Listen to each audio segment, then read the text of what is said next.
48,000 vote और उसे 1-2 चुनाव पहले चुनाव जीतने वाली पार्टी मात्र 14,000 में सिमट गई। तो कहीं ना कहीं वो थोड़ा सा समझना पड़ेगा पार्टी को भी। बड़ी मतलब भाजपा में भी टिकट को लेकर मरी मारामारी चल रही, ऐसे में भी संभावनाएं हो सकता है कि तीसरे को मौका मिल सकता है। अगर भाजपा से कहीं आपको ऑफर मिलता है तो विचार करेंगे? देखिए, सभी दलों से मुझे ऑफ़र मिल रहा है। जिस दल से हम आए उसमें भी, आप जिस दल का नाम ले रहे हैं उसमें भी बड़े बड़े ऑफ़र हैं।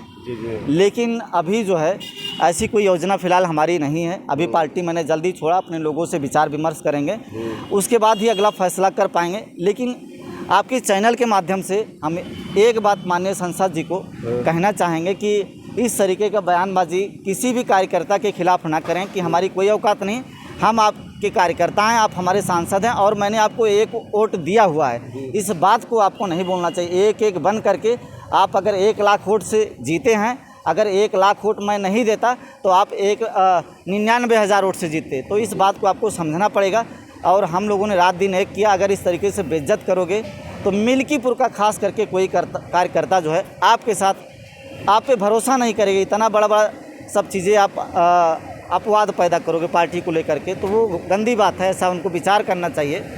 अगर वो कहना था तो और भी कुछ कह सकते थे। वो बोल रहे हैं कि कोई औकात नहीं। क्या औकात मेरी? सही है, नहीं औकात है। आपको जिताया, यही मेरी औकात है। रात दिन लगे रहे। सूरज चौधरी को गंभीर, इतना आसान नहीं है इनको समझ पाना, क्योंकि ये युवा हैं और एकदम मजे राजनीतिक की तरह बात कर रहे हैं। कहीं उग्रता नहीं आ रही इनके मन में, अवधेश प्रसाद के प्रति विनम्रता ही नज़र आ रही। इसका मतलब ये ना जाने बम बहुत मतलब भरे हुए हैं। हो सकता है राजनीति में भी क्या निर्णय लें, चूँकि 7700 वोटों की लीडिंग रही है अवधेश प्रसाद की, बहुत बड़ा अंतर लोकसभा में नहीं है। इसलिए ऐसा हो सकता है कि सूरज चौधरी आने वाले समय में सपा को बहुत बड़ा दर्द देने जा रहे हैं। देखते रहिए अयोध्या दर्पण। ढेर सारी शुभकामनाएं आपको। नमस्कार। नमस्कार।